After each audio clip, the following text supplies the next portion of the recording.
Bravo. Bravo. Welcome to Immediate Review. We just saw Steve McQueen's first film, Mangrove, in the Little Axe series, which is really strange. It's like a series of films, full-length films, not like episodes, each dealing with their own stories of like civil rights movements in the late 60s, early 70s in Britain. And so this is the first of 5 videos we'll be doing where we're reviewing Steve McQueen is releasing 5 films this year. If you don't know who Steve McQueen is, you need to go watch his movies because he's amazing. He did Hunger, Shame, 12 Years a Slave, most people know that one, and Widows.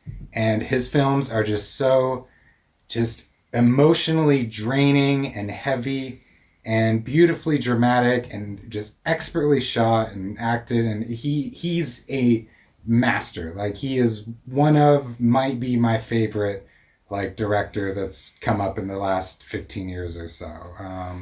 He's definitely up there for sure. Blown us away every time we see his movies, and we're getting 5 this year. We are joined by person A. Oh, hi. So the story is about a black restaurant owner, and he keeps getting harassed by the police, constantly raided and accused of holding illegal gambling and stuff. And drugs and, eventually they take it to the streets to protest, and 9 of them are arrested and put on trial for inciting a riot. Yeah. And Who wants to go first and share their thoughts about this? So I'll just say that I love Steve McQueen's style. It has this. He has a very a really good way of storytelling while keeping things suspenseful and really dropping harrowing just bombs on you that just really make you just retch at your heart. And he does a great job of presenting injustice and things like that to people and really making you empathize with the plight that somebody's going through. And this was a combination of Hunger and 12 Years a Slave, of kind of doing a retelling of a true story, but doing it in a docu-film kind of style where it is a film and you're watching it and it's shot incredibly well and there's stylistic sequences and stuff, but it's telling a real story that happens that doesn't necessarily end on a good note. And I saw a lot of parallels to Hunger on this one. And this is actually, if you've seen this and haven't seen his other films, you may be surprised, but this is his most joyous movie he's ever made. Yeah, honestly. This is there are a lot of moments of genuine joy where that is missing in most of his filmography. Person A. We haven't really talked about what the movie's about. Person A, you want to? Well, it's about the same goddamn shit that's been going on for fucking centuries. Yeah, really and relevant. It's still fucking happening, and it's a reminder that it's not, the U.S. isn't the only place that's been fucking terrible. Yeah, one of the unique things that I thought was that this was planned, pre-production started in 2014, and all of the stuff that's happening, it was over a sequence of a few years in the late 60s, I'm pretty sure, and it's still completely relevant to today, and it's cool, but also just horribly sad that we're still dealing with this shit. It's yeah. Despite the fact that it is very clear that the police throughout this, it's clear that this is against a backdrop of police instigating, framing, just basically arresting black people in specific historic neighborhood. So sad how relevant it is. I wish this could be a relic of the past, but it does feel like we're watching a modern story. One thing I really liked is, there are a lot of American films that deal with this topic, and it's really nice to see a film that takes place in Britain by a British filmmaker doing it.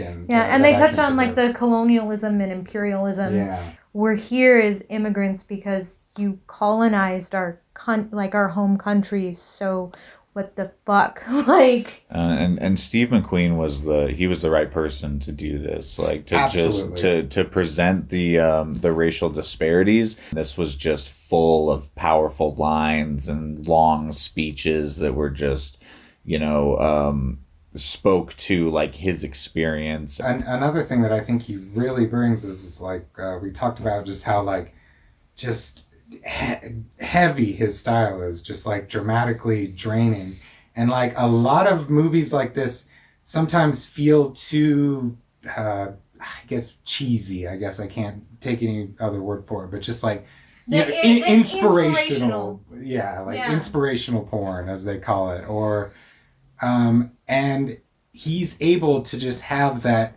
matter of fact, here's the way it is, let's focus on the characters, like real emotion. Like, I don't know, I guess his goal isn't a happy ending or, oh, look, they all got he's not trying to make the audience feel good. No. A lot of these movies try to make the audience feel good, where he is just telling the story from the character's perspective. And I don't think you could make the audience feel good with the story like this, because this shit's still happening. Well, and he's not trying to make it. With saying that like the restaurant continued to be harassed for the next 18 years. Yeah, and that the one guy was in and out of court, and yeah, it's rough. It just it is.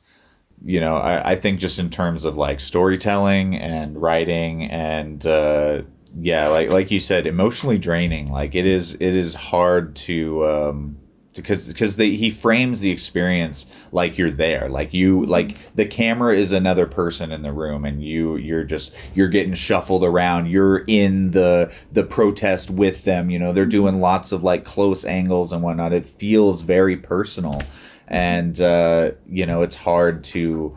And I think that's like a good thing, to separate yourself from what's happening, and it feels like it's happening to you and to people that you care about. And Steve, he's the master at that. Like he's making you care about the people on the screen. So yeah, if you guys haven't seen this, definitely check it out. It's excellent. Yeah, it's on Amazon Prime. We're gonna get 4 more. Like if he had just released this. Just this movie. I'd be happy. I'd be happy with this. Yeah, we're about to get 4 fucking more films from him. Yeah, I'm so stoked. And the performances are like super powerful. All of them, yeah. And to put this into perspective, for 4 more, this was like 2 hours and 10 minutes long. Yeah, it wasn't a short film. It's not just like a little 45-minute thing or whatever. It's like this was a full fucking movie. I've never heard of another director doing anything like this. Like 5 full-length movies. Yeah, and just dropping them. Teamed up with BBC. Yeah. Which it's the production quality of this for a BBC production was excellent. Yeah. I mean, it's just they're known for not. Kind of shoddy productions. I don't know. No, yeah, it looks great. I mean, like British productions in general, like it's like just the amount of money. They just don't spend a lot. Steve definitely brought his style. Like he was shooting, like with super fast lenses. The bokeh's looking just fucking incredible. It was shot on film too, which I think really okay. Yeah, I was gonna ask. It really benefits I think when the time period. Yes, or older movies. They're just, it's like digital cameras almost act as a constant anachronism because they just, I don't know. It's just like something the world never looked like that through that lens. And so when you use a format that was around then, it just immerses you just that much more. If it was shot digitally, I don't think that it would have that same kind of style. I think that combining the colors that they were wearing, their wardrobe, because the wardrobe's all accurate, and kind of blending that in with being on film and the way that they were shooting really does make it stand out. And like they all had very unique dialects, and so it wasn't necessarily as dated as it could be in terms to us, like, you know, like the hippie kind of stereotype, or you know, in comparison to the, or, you know, the Vietnam kind of stereotype. Yeah, there was like all no of along the watchtower. yeah, exactly. You know, so oh, the soundtrack full of just awesome Yeah. needle drop like reggae tunes that are Not so only good. that, but like when a score, like the score was perfect for like creating like moments of tension, oh or yeah, like and the Steve, somber moments. he's the master. It's Like there was even a moment where actually there were a couple of moments where it like felt like a horror movie because of the combination of the score and the shots. The pounding on the door and the when it pounding came- on the yeah, door. Yeah, that was yeah. giving me like there were several times where I like jumped. Yep. 'Cause of the- he's great at yeah. that. Ooh. But yeah, overall, I really enjoyed this. I am so excited for the next one on fucking Friday. Like, yeah. The next film is Lovers Rock. Yeah, I've seen the poster, and it's two people in love. So we are going to get more joyous Steve McQueen, which will probably still have a lot of heavy drama. Yeah, probably. But and I'm some sort of I'm tragedy, but it's okay. I'm like, totally we're here down for with it, though. It's so great to see him kind of, I don't know, do that. Like, And yeah, I love his stuff, so it's like the more the merrier for me. Okay, yeah. Any other comments, or are we good? Yeah, I have that's, one last I'm good. final comment, and that is, all cops are bastards, and Black Lives Matter.